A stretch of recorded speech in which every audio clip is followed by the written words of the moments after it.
Welcome back to the podcast. We've got Nick Jain with us, and he is going to talk about how to help large organizations that usually cannot move very quickly, right? Come on, we know some large organizations that cannot move very quickly, how to innovate and bring bright ideas and actually change, right? Not this being an archaic dinosaurs, and helping large organizations create change in a very systematic format. Exciting to have you on the show, Nick. Welcome. Thank you so much for having me, Anthony. I'm really excited to be here and talking about innovation. When you say that you can make look, I know large organizations that cannot change. They are slow moving. They are slow to adopt. It's hard to get them to stop their day. You have employees come up and go, "Hey, I want to innovate." It sounds like something they do, but the truth is, they kind of more often than not want to operate the way they always have. How are you doing this? Okay, so there's a couple of things that are going on that are absolutely correct. Number one, large organizations, they don't want to innovate. Think of it like a factory where they're really good at doing whatever they were built to do, right? Designing donuts, shoes, cranking out something. The first step is realizing that's not enough, right? A lot of organizations are realizing, hey, just because we've been doing something for 50 years, that's not enough for us to be effective as a government agency, to continue to compete in the capital markets, for if you're making chips, shoes, whatever it is. They realize that if you don't innovate, you very quickly die or become anachronistic. And that's the first step, realizing at a senior level that, hey, we need to innovate. Doesn't matter how long we've been around, how prestigious we are. If we don't, we're gone eventually or irrelevant. The second step is how do you actually turn that big ship, right? Big ship been cruising along for 40, 50 years. How do you turn it? And there's three things organizations need to do. Well, four. Number one, realize that you actually need to make a change. Number two, have the right people in place that actually want to innovate. If you have the same people who just want to be grinding out their day to 9 to 5, it's not right. It's not going to work. Number three, you need to have some processes that actually encourage innovation, and there's things you can do. And number four, you need the right technology or systems behind it, so it's not just a guy or gal alone in their cubicle saying they have a bright idea. So our software particularly focuses on, or what we do really focus on the software side as well as the process side. So we build a software system that allows any employee, or actually it could be a customer, it could be a voter of an organization to contribute their ideas, the best of those ideas to be upvoted and float to the top. And then everyone participating in that organization can see, hey, this was an idea that I submitted. It got voted up, and hey, it's actually being turned into reality. That's something really exciting for a lot of employees because they're used to no one caring what they say, especially younger employees or someone who may not speak great English or sits on the far away from the HQ. When you see your idea actually turn to reality and it was acknowledged by the CEO of the company, your divisional vice president, or your national director, that's really cool and motivating for people. Absolutely is. Look, anybody, when I feel like I'm an active part of what's happening, right? When I feel like I'm seen, I'm part of what's happening here, right? There's something invigorating about that, right? Something that says, I will, I hear it over and over here on this podcast, how people will put tireless hours into something they believe in, and they believe that they are effectively supporting and changing, right? Where the employees that are part of creating where this company's going, what it's doing, that I have my ideas matter to this group. We hear it over and over again how they'll continue to go above and beyond to help change that organization. No, 100%, right? We sometimes refer informally to the notion of the 4 Gs. Why do people do what they do? The 4 forms of motivation. Gold, basically money. Guts, just to prove they can, that, hey, I'm smarter, better, stronger, faster than the world. Glory, so that everyone knows who you are. And for the good, for the common good. There's some people who are truly altruistic and just want to help humanity. We actually try and hit all 4 of those as much as possible. Any individual may be, all about the money, or all about the glory, or all about doing what's right for humanity. We really try and encourage our customers, and not just our customers, anyone who wants to innovate, to really tap into those 4 primal human motivations through whatever changes they make. If they get a couple of those 4 things right, you're going to have an organization where people want to actively contribute, not just clock in and clock out. Yeah, we see it. We see people go above and beyond and put in the crazy amount of hours. As organizations get more complex and more division and more layers, it feels like people get further and further away from where they see themselves as an active participant in the changing and growth of the company and become more of a role player in just solving a solution. And it maybe even takes some of the lifeblood out of it. I mean, we see organizations that happens to all the time where they started off as these crazy startup companies. Everybody chips in. Everybody every day is an active member of decision logic that literally is changing the company day by day. I mean, those startup companies, everybody's part of, new ideas every day. No, 100%. We are, we don't quite get our large organizations down to that startup level of energy, but we do help them get a lot better than being a stagnant organization that's doing the same thing every day. Nice. So your software, now let's go back because I think you got an interesting story. Let's go back. You start in India, you end up in Canada, you end up going to Harvard, end up top of your class out of Harvard, and you come up with this software that's changing dynamic companies. Let's get back into that just a little bit. Sure. And just for clarification, I didn't found IdeaScale. I was brought on as an external CEO about 2 years ago. My the two founders were Rob Hohen and Viv Paskaran. So yeah, I had a kind of unusual personal story. My parents emigrated from India to Canada in the 1980s. And that was a time when it didn't matter who you were. If you came from somewhere in Asia or a developing country, people didn't, they treated you very poorly, right? So classical story, they have literally like a couple dollars in their pocket and the shirts on their back. Immigrants, bootstrap story. But they have a young kid at that point. I'm born, and they realize they can't take care of their kid, which is a really rough realization for a parent. And so they made a sacrifice that I could not imagine making. They actually sent me to live with my grandmother in India for 5 years. And so they did not see me for like 4 or 5 years. Imagine giving up your newborn kid, not seeing them for 4 or 5 years. And so the first time I saw my mother was slightly before my 5th birthday when she came back to India, picked me up to take me to Canada to start kindergarten. And I remember crying because who is this strange woman taking me away from the only, adult role model I know, my grandmother at that point. So kudos to my parents for making that tremendous sacrifice to give me, a shot at life in Canada and now the United States. But yeah, I then spent the next 15 odd years of my life in Canada. A pretty normal childhood, little farm town that was known for having a lot of horses and berries, about near Vancouver. And then I got some really good financial aid to attend college at Dartmouth here in the United States. Studied math and physics there. Spent a bunch of time on Wall Street as a professional investor. Went to business school at Harvard.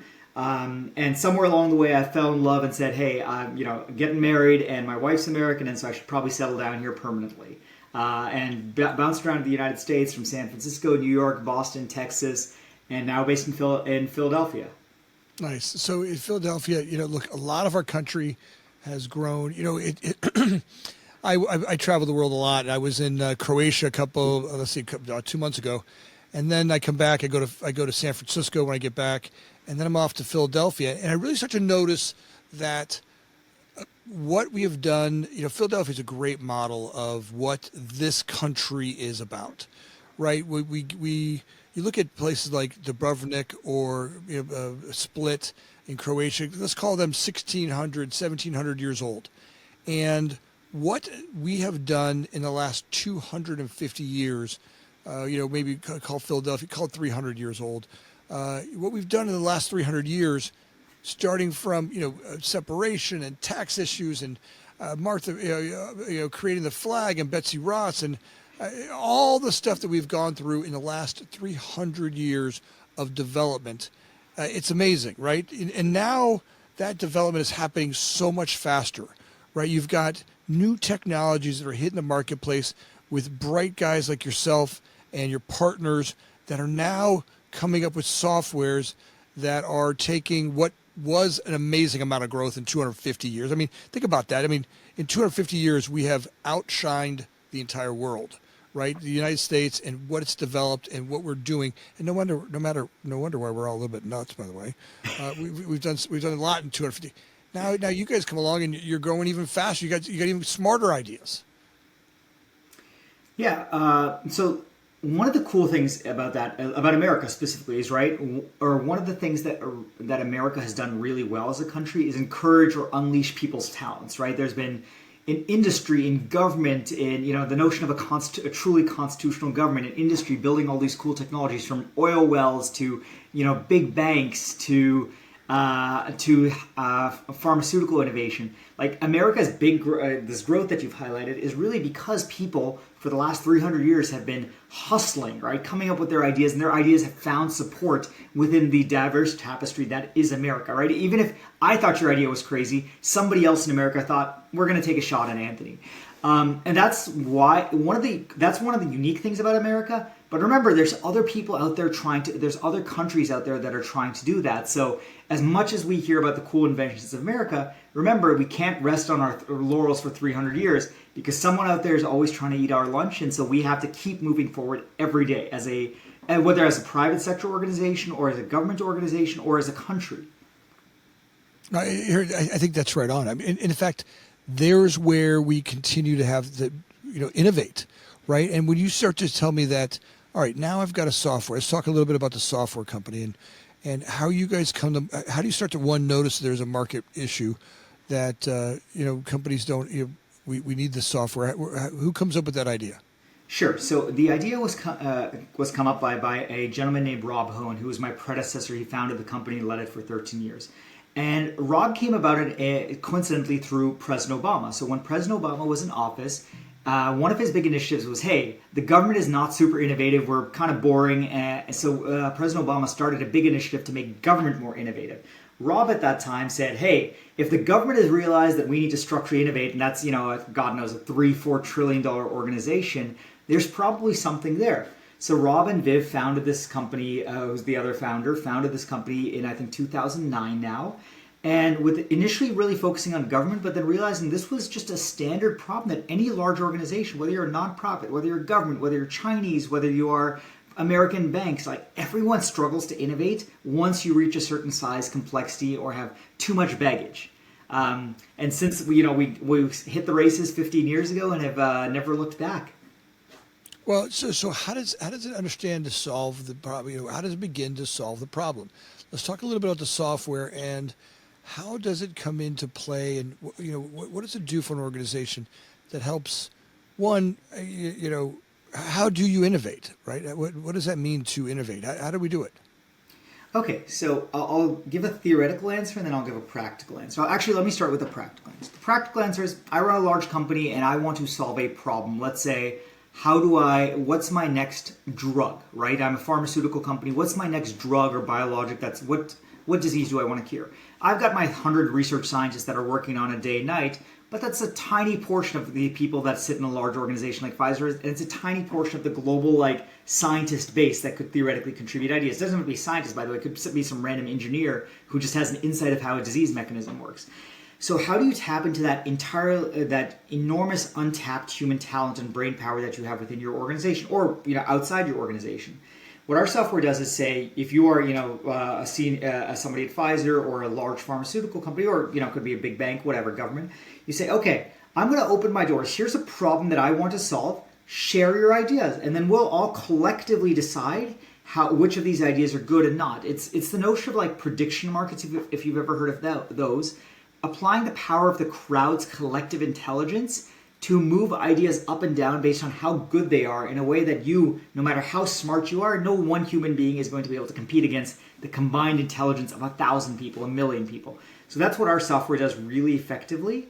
And from a theoretical point of view, what it's going to the theory then is just that what I mentioned right at the tail end. No one human, no matter how brilliant they are, is going to be able to compete against the collective life experiences, the collective IQ, the collective hours in a day of 1,000 people, 1,000,000 people, right? However many people are interested in the problem that you're trying to solve, it's more than you would ever consider. Look, if I could get people to stop and focus, right? I mean, but look, how many people do you know that have any focus at all left? I mean, nowadays getting employees in any organization to stop drinking off the fire hose and be able to focus on solving, or let alone solving their day-to-day issues, but coming up with brand new innovations, it sounds like a novel idea, but how are we actually getting those employees to, what motivates them to spend time helping me create some new ideas that we can even start to vote on? I mean, I would say a lot of these large organizations have a hard time getting them, to do anything more. So an old boss of mine used to say, when someone says they're too busy to do something, they're not actually too busy. They've just prioritized other things in life. No one's ever too busy to do something. They're choosing different priorities. And their priority could be playing a game on their phone, screening YouTube, doing whatever, day-to-day mundane tasks they're doing. So the core problem I think the way you're phrasing it, how do you get an employee to do something? You basically can't get an employee to do something. You could be, right? You hire an employee, they'll do some work, but you can't really force them to do anything. Right? They're only as motivated as their motivations combined with the incentives you set for them. What a really good innovation approach is, or just a way to incentivize humans, is rather than forcing them or demanding them to do something, create incentives where they are excited to do something for you. So I'm going to rephrase the question as like, how do you get employees to do something? The answer is you don't. Instead, you change the incentives so they are excited. You don't have to tell them to put down their phone and stop playing games, but rather they are personally excited because you've created a reward structure. What our software tries to do is, as I said, there were the 4 Gs of motivation. We try and hit all of those 4 Gs so that, whether someone's motivated by money, if you have the best idea, some organizations give you rewards, like they give you monetary rewards, or, they give you the free parking spot or whatever. Others just give you the glory that they say, hey, Anthony's idea won. We're going to put that on social media. Anthony's name is going to be now worldwide as the guy who solved this amazing drug problem for us, or this oil well problem, or this government problem. So again, the answer is you can't get anyone to do anything in life, right? At all. That's just not how free will works. But you can create incentives where they are selfishly encouraged to do what you would like them to do. Well, and I think that's ultimately the secret to great leadership is finding the ways to get our employees, our team members excited about doing it. You ever watch that movie My Fat Greek Wedding? Yeah. Right, and she talks about, he may be the head of the family, but I'm the neck that turns him, right? And having your leadership have a way of turning the neck so that the teams feel like they're the ones coming up with the ideas, but ultimately you're finding ways to motivate them to come up with these ideas, right? And to spend time really looking at them, going, all right, look, if we make this adjustment, we can make 10 more widgets a day, or if I make this adjustment, we could lower costs by 25%. Finding those places that really start to innovate our company in a way that, look, we have to. Look, the cannibals are coming after us, right? We're being attacked every day by competitors and the outside world. If we don't change, your statement before was right on. If we don't change, we're going to die. I think every CEO knows that. Every single CEO gets up every day knowing that if I don't change this organization, continue to change, we will be taken over. Yeah, there's that famous quote. I think it was the former founder of CEO or of either Intel or IBM. It was only the paranoid survive, which I thought was so important, right? And it might have been Intel, in fact. And you're seeing, unfortunately, I don't know if you've been following the news about Intel. They fell behind in the AI chip race, and they're having to make some really difficult decisions because they didn't innovate at the same level that some of the other technology companies, and everyone's talking about NVIDIA. NVIDIA now owns the world of semiconductors and AI chips because they continued to innovate silently in the background, continued innovating for 30 years. And now, have surpassed Intel, which is something you would not have imagined 20 years ago. Every computer had an Intel inside, if you remember. That's right. Look, and you couldn't, back then, you could never imagine what NVIDIA is doing. Right, and today, look, there's another brand out there right now that are coming out of NVIDIA, right? And being that, I love what you said. Finally, I realized that my paranoia as a business owner is justified, right? I thought I was the only one who woke up every day, freaking out, worried about everything, and I think that's always been a healthy way of, a certain level of that has been somewhat healthy in making sure the organization doesn't get stagnant, right? To look at ideas and looking at ways and places where we can do better processes, find better people, finding ways to move things forward for the organization that will ultimately impact our health of the organization.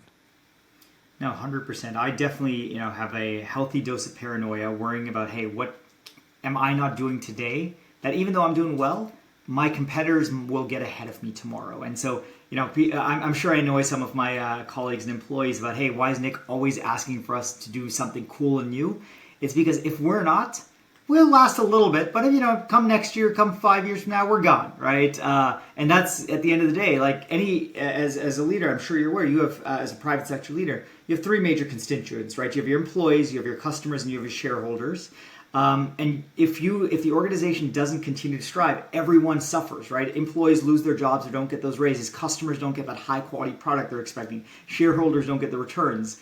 So you always have to be moving forward, even when you're doing well. So what are the things what advice do you give an aspiring CEO to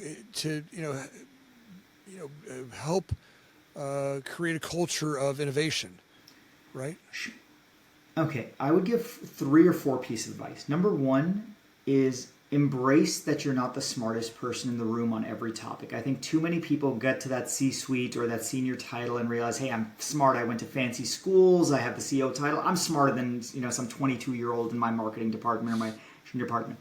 At Idea Scale, the best ideas come from anywhere. Like, we actually use our own software for engineering, for marketing, and it's not Nick's idea that counts most. It's whoever's the best idea, and that requires some amount of humility because for some reason, sometimes you see my ideas being downvoted because everyone thinks they're terrible, and you got to have a lot of humility that I'm separate from my my one idea. It's okay. I have dumb ideas too. So that's number 1. Embrace humility as a leader. Number 2 is accept that you need to innovate constantly, otherwise you will very quickly become irrelevant. No matter how successful you are today, that says very nothing about tomorrow because the race starts every day. Every morning when you get up, your competition is there to eat your lunch because they see the pie you have, they want it. And number 3 is specifically for innovate, or actually this is true for anything in life, right? If you want to achieve it, you can't do it haphazardly, but you need to have a system. If you want to, lose weight and you want to increase your fitness, it's not like, you go to the gym whenever you feel like it. You commit to yourself that every day I'm going to go to the 6 a.m. to the gym or 9 p.m. when I put the kids to bed. So create a process with some technology behind it because I think a lot of people just say, hey, I've changed my mindset. I want to be innovative, but they haven't stuck the process or mindset or the technology behind it. That's really important, right? And it doesn't, we obviously would love if you used our fancy technology, but almost any technology, if nothing else, use Excel, have reporting, have analytics to instill that as a process. And that's true whether you're running a good sales team, you want a good CRM. If you're running an innovation team, you want an innovation system. If you're a fitness fanatic, use a fitness tracker to see how many miles you run or how many calories you burned. Use technology and processes to systematize the goals that you're trying to achieve. Otherwise, if you can't systematize it, you can't measure it. And if you can't measure it, it's never real. That's awesome. I think knowledge is good, but it's kind of useless in that if I don't find a way of putting it into action, right? Having knowledge, look, I've known how to lose weight 1,000 times, right? I know exactly how to lose weight. I mean, people do. Like, hey, you get a little belly going. You're like, I know how to lose weight. Stop putting stuff in my mouth. Got it. And I've got to move more than the calories I've ingested. I've got to burn more calories than I've ingested, right? And pretty clear. But if I don't put either lowering the calories into action, like stop buying sweets for the house or stop going to places where I'm going to be triggered to go eat in a way that's not going to be helpful, right? That's I've got to put things into action to stop the calories from going in the mouth, right? Without knowledge is great. I know, hey, let's don't eat. Great. Now, how do I put the systems in place to actually make that change happen, right? And that could be a couple places for meal preparation, all the meal planning, all the stuff that goes along with that. And that same thing happens for our organization. Look, knowing that we have to lower employee costs or lower our production costs or increase our production rates. All that knowledge is great. And now I've got to actually put that into action. Yeah. And to put it into action requires 2 steps. Well, 3. You just laid out 3 steps, right? You acknowledge that there's a problem. Number two, you come up with a solution, and number three, you actually have to do the solution, right? Because number two is just the knowledge. Okay, I know how to increase production, but somebody's got to go improve that factory line or actually go build it or make that change. And you have to hit all three. Knowing you have a problem is not enough. Knowing how to solve the problem is not enough. You actually have to go solve the problem, and that is hard unless you systematize the solution. Well, and find those people that are going to do it. Right? Oh, fair, yeah. Right. I love that part about, look, I can tell Bob to go do that, but if Bob's not the person who's actually really, not motivated to go do it, Bob's going to find a way to make that fail. Right. Finding those people that have an active part of creating that. I think you're right on. When I can see it's partly my idea, and I want my idea to be successful. Right, I believe in the idea. Right, get those people that carry your flag and wave your banner, that believe in you and the organization, that want for it to be successful. Right, not the ones that are going to go back and undermine and sabotage the idea of growth because they want to keep it the way it was. I was in a seminar. I think it's going back maybe 5 or 6, maybe 7 years ago. I'm in a seminar and they were talking about AI and how it's going to change the world and I was kind of arguing some points about AI, and the guy looks up and he goes, there's 300 people in the room. I imagine I'm about 4 rows into it, and there's 300 people in the room, and he goes, stand up. I go, all right. He goes, you're a taxi driver. I go, what? He goes, you're a taxi driver, aren't you? You're one of these guys who bought a shield, and you want to hold on to it. Instead of becoming Uber, you've got this investment in that shield, and you want to hold on to that idea. Right, and because you spent $200,000 on the shield, and you don't realize it's sunken costs. You got to move on and go somewhere different. How many of those employees that are stuck on the old idea? They got investment in the way that things were because maybe Bob or Betty was a pro at that old system.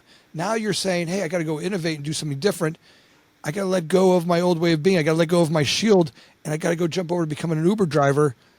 I don't want to be stupid. I was a pro when I was a taxi driver. I know how to be a great taxi. But now you want me to be stupid again?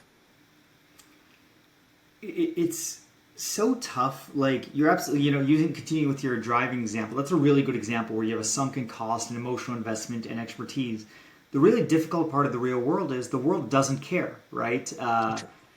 And if you may grumble that, hey, this is not, I spent 40 years becoming an expert at this, but if what you became an expert of is no longer relevant, the world doesn't care. And we as individuals, we as society just need to say, like, the world out there doesn't care about me. So I have to fend for myself, for my family, for my organization. And that sometimes requires making uncomfortable choices in life, right? If you want, going back to the health example, if you're struggling with fitness, but no one else is going to fix that problem for you, right? No doctor can at the end of the day if you are, consuming too much or not doing any fitness. But if you want to be there for your family 50 years from now, not have those end of life health challenges, you may want to invest today, and you have to do that for yourself. Otherwise, you're not around for your kids, to see your kids' graduations or in good health. It's interesting. Let's go back to that, because I think there's what's a topic that I love when I think about Elon Musk. He's a first principles kind of guy, right? If you can't prove that it's physically or if it's not, fundamentally impossible to make this change, right? In other words, it's you have to. Why are we holding on to it? Now, human beings don't operate that way. I didn't grow up that way. There was some value in, in fact, I would venture to say that most of us grew up in a society that said, well, if I go to school long enough, I learn this behavior long enough, I'll be able to get this great job and be the pro at it, and I'll be able to take that to my retirement, and I'll be able to coast into my. And the truth is, first principles do not care about what you know or think you know or what you love doing. It's ineffective now, and the realization of that may be the one piece that both is scariest, but once we embrace that first principle, understanding that doesn't meet first principle, that way of holding on is holding us all back, is and is killing everything about the way that I am, right? The parent that I am, the belief. Look, this can apply to any part of our life, It could be the office, the organization. It could be the family. If it's not a first principle, if it's not absolutely required by physics, then it does not need to exist. I agree, right? I was trained as a mathematician and physicist, so that's what they always rammed into us, which is they called it axioms, right? Things that are true by definition. If you can't build up from that, then it's just not true, right? And you can apply that, as you just said, to any aspect of your life. We obviously applied it to sciences. I applied it to business. Like, if this doesn't make sense, I don't care how strongly I advocate for it or you advocate for it. If the math on the paper doesn't say this is the right decision, we don't do it. Well, that's the challenge, right? So that's the challenge I present to the CEOs that are out there that are listening right now. Look, you guys always are challenging me. I get these questions all the time. Anthony, look, challenge me and show me why. Why are we holding on to old ideas? Maybe some of you might come back and say, hey, it's a cultural thing, or hey, it's a change has to happen slower. You can't pull the Band-Aid that hard on change. People will just be too shocking for humans to absorb. But I'm saying that the people that are, right, those guys like Elon Musk who are pulling that Band-Aid and saying, yeah, look, we want to be multiplanetary. We do not have to be NASA and take forever to change. Hey, we can have these massive 9 rockets go off the planet with payloads as big as everything that NASA ever built could fit in on one rocket, right? I mean, he's changed the logic behind the idea, right? That's exciting, right? Does that not excite you? That it's scary, right? Because I don't want to be left out. I don't want to be the guy left out because I used to have the technology that I don't have anymore, and I'm gonna have to go change again. But doesn't that excite you that we can make these ideas and push these innovations in a way that it can be universe changing? It excites me as an individual, but with a caveat. As a society, if you change too much too quickly, it disrupts the society, right? Imagine if your kid was born at age 18 years of age, right? That's with their own personality. You've never seen them develop. Imagine the shock that would be to your system. Like, when your first kid is born, you have to change some diapers, and that's a huge shock to your system. But imagine if you were instead granted a fully formed adult, right? That's a huge change. So at a social level, I think we as a society have to be careful about the level of change we're comfortable with, knowing obviously that if we slow down change, someone else is steaming ahead a little faster than we are. But at a personal level, I'm very excited about the innovations. I love a lot of things Elon Musk, setting aside his political stuff. I love his technical. I love that he's just said, like, screw it, we're not going to hold these assumptions, and we can do. Why can't a CEO be CEO of 5 companies if he or she's that good? Let's try it, right? Let's go send people to Mars. Let's go invent renewable energies. Giving extraordinary people like that the ability to do extraordinary things is really important. Again, very unique about America. At the same time, not everyone is as talented as Elon Musk. And if most organizations are not 100% filled with Elon Musks, you still nonetheless have to allow the organization somehow, or encourage them to nonetheless flourish and innovate if they can't rely on one, genius savant. Well, and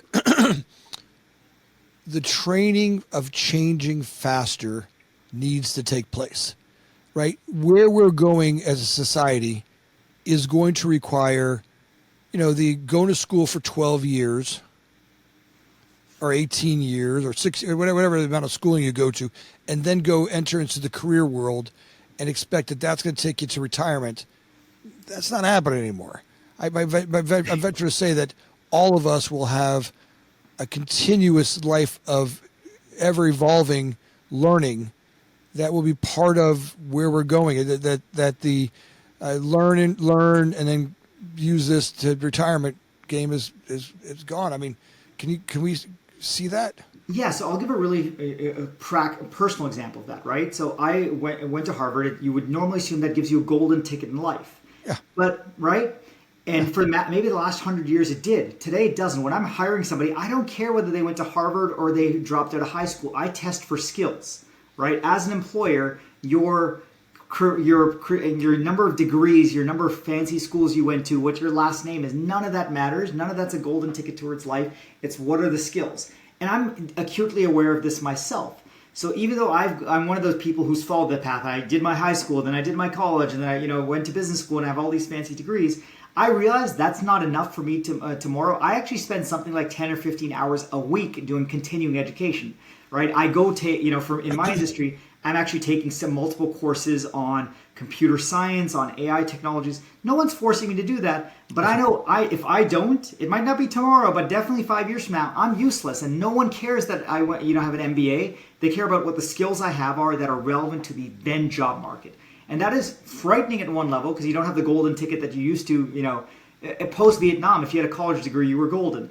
20 years later, having a college degree meant very little. It was the graduate degree. And today, even the graduate degrees of the finest institutions just don't matter that much.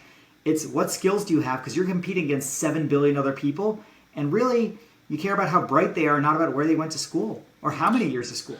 Well, I think there's that stuff that we need to talk about with the young folks now, is that there's this constant, the space where I try to challenge my children. I try to challenge the men in my life, the people in my life, the men and women in my life. I go, look, coming home at night and sitting watching TV all night was something someone fed us, right? Back when society, you could get that education and coast through retirement, maybe that worked. But today, those useless behaviors of sitting there being a vegetable and teaching our children to be vegetables, finding some, not growing our brains and technology. I can feel it. I felt it this weekend. I sat and watched a couple of football games, and while I'm sitting there watching the football games, although it's something I love watching every once in a while, I felt like I was wasting time. That I needed to, I love reading. I love learning. That once we continue to inspire, somebody inspired me to start reading a book a week. Someone inspired me to stop wasting time in these places where, there were kind of useless behaviors, and maybe not useless. I'm not looking to shame somebody, but what I'm saying is they weren't very fulfilling. That I was going to, if I wanted to take on some new ideas, and maybe even feel stupid in a new environment. Like I spent the weekend working on becoming a pilot, right? I'm trying to become a pilot to be able to have a plane, but I went through all the things it took to understand time, weight, balance, all that kind of stuff. And believe me, at 56 years old, as I study these things, I'm like, am I too old to be learning this? But there's something to me about the mindset of learning a new idea that fulfills my roles in other companies that I own. That by being a student here or reading a new book here, that applies to my ability to be in a boardroom in a different way. So I think that's the question: is how do we inspire each other to practice that lifelong learning, healthy learning that scares us? So I think I'll go back to say, like, you can't force anyone to do anything, right? You can force somebody, as a child to sit in school for 6 hours a day, but you can't force them to learn. You have to incentivize them. Some people innately love learning. It sounds like you're someone who at any age wants to continuously learn. That gives you emotional and spiritual fulfillment. That may not be the case for other people, right? For others, they may care about, this education helps me get a job. In their case, well, the education you invested in today is great for the next 5 years, but you need to refresh constantly, right? Even using doctors as an example, doctors have to constantly learn new surgical techniques, new medicines coming out, because if they don't, the skills they learned in medical school become irrelevant after about 5 or 10 years. Doctors are required by law to participate in continuing education, or otherwise they can, lose their license potentially. For me, I'm similarly I know very acutely that, I do like learning, but at the same time, I'm acutely aware that, hey, I'm in the middle of my career. If I don't continuously learn new things, I'm totally irrelevant, right? And that's, as a CEO, I know I will be irrelevant in 5 or 10 years if I don't continuously learn. Other people, a fun incentive for some people like people on social media love bragging about their cool new cars and houses. Some people like bragging about how many books they've read. That's why book clubs exist, right? You can't force anybody to do anything they don't want in a free society. But for learning specifically, we can as a society try and structure it with the right incentives for people. Like a lot of people are going through, education saying I'm being forced to do this, or it's the thing that we're just culturally required to do. Maybe give them better incentives to, like, hey, if you don't learn this, you won't have a job, right? Well, or hey, you're not going to be spiritually fulfilled. I fundamentally don't believe that people don't want to learn. I fundamentally believe that people want to achieve. I think that's one of my fundamental beliefs about human beings is that achievement is ultimately what we are built to do. We're built, we're these creative beings. Now, I'm not going to tell you that I don't believe that a lot of society has shut that down, right? That fear, anger, frustration, diet has been built to tell you to shut the F up, sit on the couch, watch TV, and pay your taxes. I'm not going to tell you that it's not, it feels even a little bit malevolent, right? Let's just fill everybody full of McDonald's and watch TV all day. Hold on. I love McDonald's. I do too, by the way. They're my I'm not saying anything bad. But look, you can't eat that 7 days a week and expect that you're going to have an energy load to want to get out there. And I love that brand. I really do. I really love McDonald's. I think they're an innovative brand, and they gave us everything we wanted. We want a hamburger for $1, and we want it in a minute. They've given us that. And I think that we've also learned that maybe some of the stuff that we've learned about the ways of doing things aren't working. And what I want to challenge us is that I believe that if I could help someone see that innovation and growth is, it's just like health and fitness is ultimately going to make me way happier than being lazy and lethargic. I believe that fundamentally people want to do that. And once we get in the practices of doing that, we break through the fears, anxieties, the feeling stupid, or I'm not going to get this right. All those things that none of us were trained to do. Look, no one pulled me aside and said, hey, you're going to feel like an idiot when you learn something new. And that's okay. Right? I mean, I don't know about you, but I was taught, to pretend like you knew everything. Right? I mean, nobody on Facebook puts, hey, I'm an idiot today learning to fly. Right? I failed my first flying exam. I didn't put that on Facebook. I didn't. I didn't go like, hey guys, I failed my pilot stuff. I didn't put that on Facebook. So I failed my driver's license twice. Due to very minor things, but it was embarrassing. And at the same time, I definitely didn't. You went to freaking Harvard. How could you fail you went to Harvard. How did you fail? Right? Like that's not part of.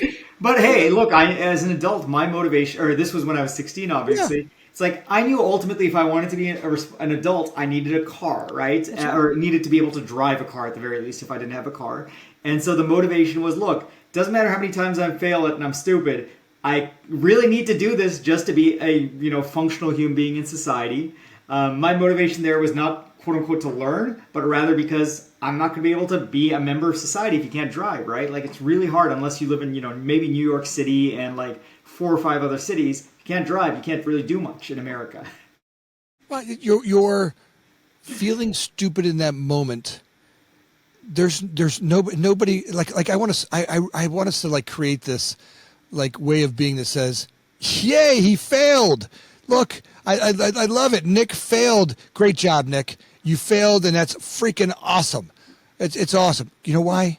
Because I know you tried something new, and you'll pass, right? Because you're the kind of guy who failed to begin with, which means you were trying, right? You didn't give up on trying, right? I spent time with a man yesterday who is really angry about what's going on in the politics world. I mean, he's just so mad about things.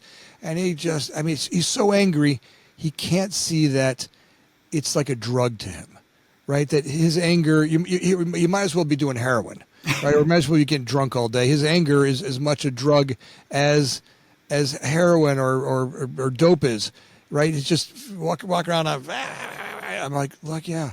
And he's going to give up being a comedian. Like he 3 months ago, he had these aspirations of his whole life of being a comedian. He stepped out, went to comedy shows, and the guy's out there kicking butt. He's trying, but he's been so angry lately about politics, he shut all of that down. Now, I'm going to say that where is it that we you and I and the people around us work on each other in ways that say, hey, getting angry is just like a drug. Getting fearful that you're not going to be hey, look, it's just shutting you down. It's okay to be afraid. It's okay to be frustrated. That, look, today, I want you to keep working on moving forward even when you feel stupid. Hey, even if you failed that driving test, I'm proud of you. You tried, right? There's some, I don't know if it's some old English way of living. I don't know if it's some proper English way of living that failure was not acceptable. I don't know where that came from. I mean, I don't know. Maybe from religious. I don't know. But in the trying and failing, there's a gift in that. I'll give a quick funny quote and then like a practical example from like how we try and run Idea Scale. The quick funny quote is, I don't know if you've watched Dune, either the movie or read the book, right? There's a line in there, fear is the mind killer. It's basically somebody training to be their equivalent of a Jedi within the novel series, and saying like, look, the moment you start fearing things, you stop thinking clearly, and in the novel at least, you become less than human the moment you let fear control you. So I don't have, I think you pointed out a lot of really important issues at an individual level and at a societal level. I certainly don't have the brilliance to solve either a billion people's fears or anxieties, nor have a social problem, or how to solve the social problem. I do, however, have a really practical suggestion for how to solve it within your organization or my organization. At Idea Scale, when we make a decision, it could be a marketing decision, it could be an engineering or product decision, we know there's a large chance you could fail. You could have done all your research and come out with a new product feature, new marketing campaign, and there's some probability we fail. That marketing campaign could be a total waste of money. That product feature we spend months building, customers could hate it and we have to shut it down. We don't penalize people for failures. We think of everything that we do as a company as an experiment. Hey, you ran a marketing campaign, Anthony. You wasted $10,000, but we knew that before we started. That hey, there was a 1 in 10 chance your marketing campaign was going to fail. That's okay. We learned from it, and now we run the next experiment. So each day is intentionally a learning exercise, and no one gets shamed for experiments that fail. It's just, hey, we knew there was a 1 in 10 chance you were going to fail. You failed. Let's move on to the next experiment, right? And we're trying to bat, it's like baseball. You're trying to bat 900 or 800, whatever your goals, organization's targets are. You don't have to hit every pitch. And nor do you have to shame, you don't shame a baseball player for getting a strike. He or she's got 2 other shots. Same with the way we try and run Idea Scale. We think of everything as an experiment, and experiments fail. That's okay. No one gets in trouble for that. I think that's what's amazing and why you guys are growing so fast. Why you work for the biggest companies in the world. You guys are really setting a precedence as a young company. It's exciting to watch what you're doing. That's why we're so excited about having you on a show. Your innovation, your fresh approach to helping large organizations grow is palatable. Nick, if people want to get a hold of you and bring you guys into their company and start to really create innovation with your technology, what's the best way for them to catch up with you? Sure. So a couple different ways. If you go to ideascale.com, if you're less than 100 people, you can use our software entirely for free. So, if you're one person organization, student, 99%, totally for free, ideascale.com. Otherwise, you can also on ideascale.com if you're a larger, more complex organization and are interested in being a customer, building a deeper relationship with us. You can talk to sales. Alternatively, you can reach me personally, Nick Jain, through 2 methods. Number 1, on LinkedIn. If you search Nick Jain, I respond to 100% of messages. I promise to respond back. Or alternatively, you can directly email me at nick.jain@ideascale.com. And finally, if you talk to anyone in sales and you say you want to talk to Nick, we are a small enough organization where it's very easy to get a hold of me, and I'm glad to talk to any customer, prospect, or just person who wants to talk about innovation, because I really care about what we're doing in this space. I care about what you guys are doing in space. When the team brought you to my attention, it was just amazing to see what you've done in the amount of time you guys have been in business. I'm excited about having you on. Audience members, I know you guys are too. If you've got some questions or ideas, or look, if you have something you want to complain about, put down in the comments. Nick and I will make sure that we get those answered back to you. Your comments always excite me. I always feel great when I get a list of them and we can respond back to you. It's great. Nick, it's been amazing having you on the show. Some great conversation, great topics. Thank you so much again, Anthony, for having me and for being such a great host. Audience members, last week we saw that we had over 4,000 downloads from you. It was amazing. You're right. I saw a lot of you make it to the end of the show, but some of you guys weren't subscribers. If you could take a second, we had over 42% of you that were not subscribers that made it to the end of a show. And if you could take a second right now and like and subscribe, it means the world to the entire team in the background. All the hard work they do to get great guests like Nick on and bring you some great ideas. It just makes a world of difference. If you could like and subscribe right now, I would just be so grateful. It helps us get great guests. So, as always, we're so thankful for you listening.